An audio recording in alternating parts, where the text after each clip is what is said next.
pantun rohani yuk bersama Rere di Salatiga. Berdasarkan bacaan hari ini, Jumat 28 Oktober 2022. Pesta Santo Simon dan Santo Yudas, Rasul. Dari Injil Lukas bab 6 ayat 12 sampai 19.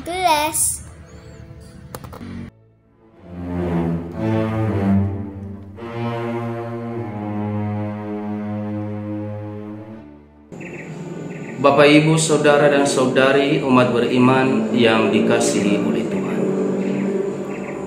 Hari ini kita merayakan pesta dua orang kudus di dalam gereja, yaitu Santo Simon dan Santo Yudas. Keduanya adalah murid Yesus yang juga disebut sebagai Rasul. Kedua orang kudus ini dirayakan dalam waktu bersamaan karena keduanya mengalami nasib sebagai martir di negeri Persia.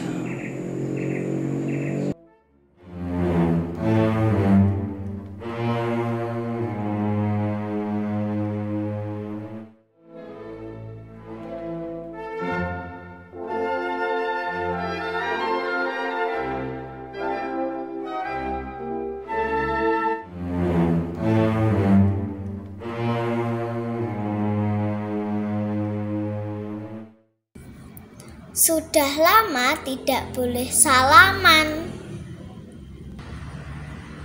Takut COVID-nya akan susul menyusul.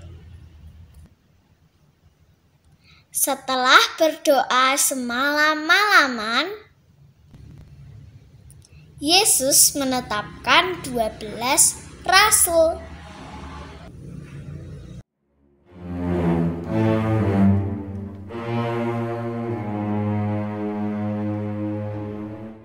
Saudara dan saudari yang dikasihi oleh Tuhan, dari catatan kitab suci kita mengetahui bahwa Simon adalah saudara Rasul Yakobus muda dan Yudas.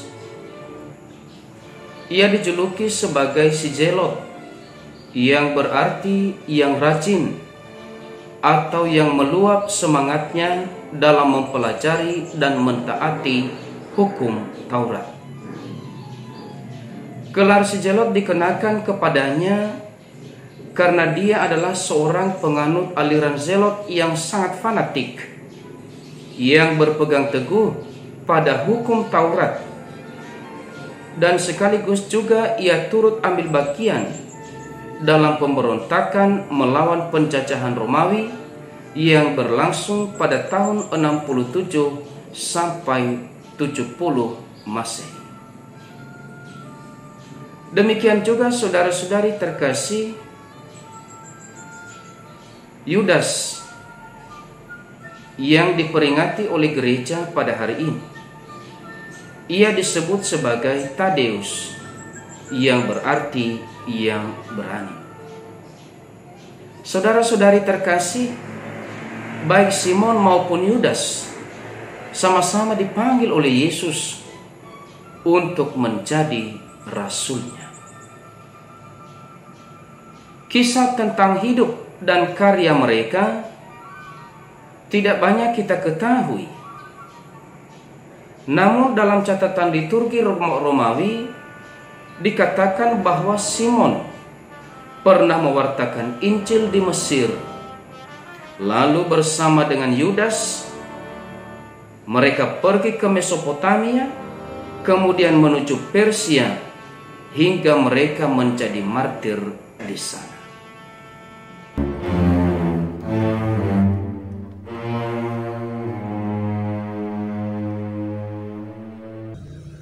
Hati-hati berada di tanah gambut, sebab tanahnya akan mudah tergerus. Salah satu dari rasul tersebut adalah Simon yang disebut Petrus.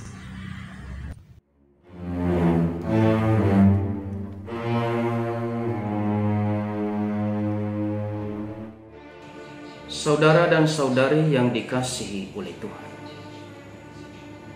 dari warta Injil yang kita dengarkan hari ini menarik untuk kita renungkan bahwa dalam memanggil dan memilih rasul-rasulnya, Yesus terlebih dahulu berdoa kepada Bapanya. Berdoa berarti memohon rahmat dan petunjuk dari Allah sendiri.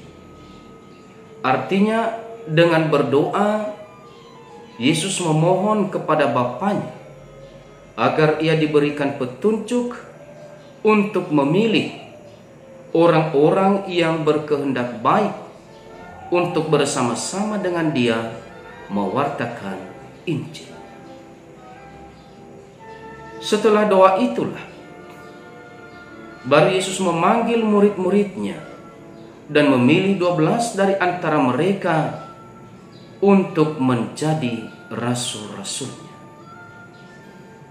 Penginjil Lukas menceritakan kepada kita bahwa setelah Yesus memanggil dan memilih 12 orang yang bersama-sama dengan dia dalam mewartakan Injil, Yesus bersama-sama dengan mereka berhenti di suatu tempat yang datar. Di tempat itu berkumpul sejumlah besar orang untuk mendengarkan dia, dan sekaligus ia menyembuhkan banyak orang yang sakit, bahkan mereka yang dirasuki oleh setan-setan atau roh-roh jahat memperoleh rahmat kesembuhan dari Yesus.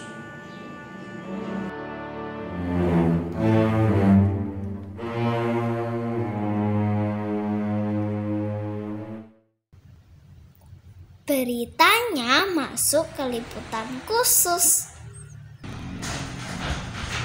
Tapi setelah diberi perubahan, orang datang untuk mendengarkan Yesus sekaligus untuk minta kesembuhan.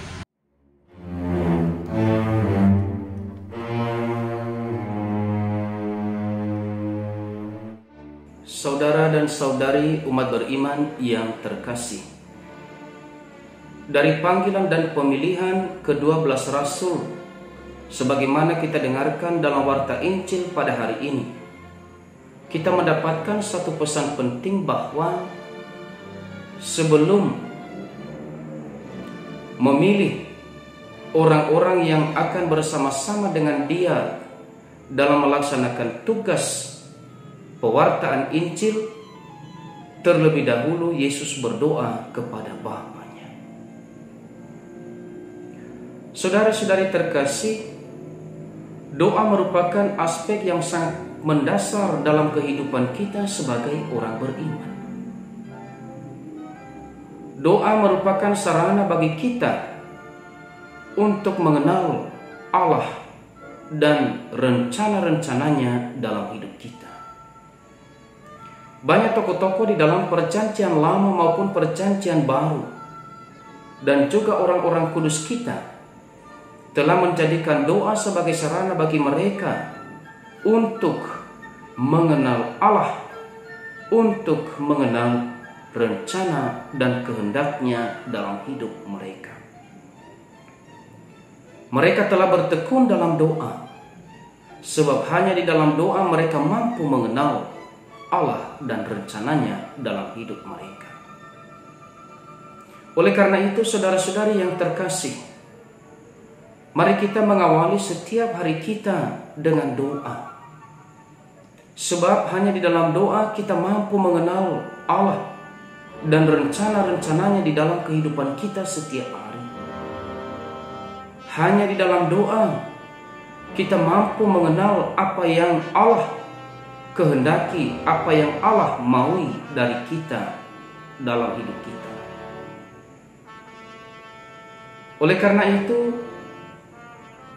sebagai murid-murid Yesus yang dipanggil dan diutus untuk mewartakan Injil, doa merupakan kunci utama bagi kita dalam memberikan kesaksian tentang Injil sebagai kabar baik, kabar gembira, dan kabar keselamatan.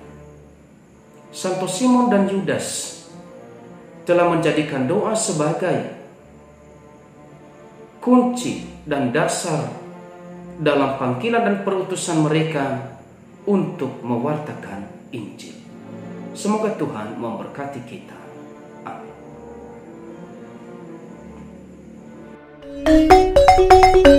Et benedictio Dei Omnipotentis, Patris, et Filii, et Spiritus Sancti, descenda super vos et maneat semper. Amen.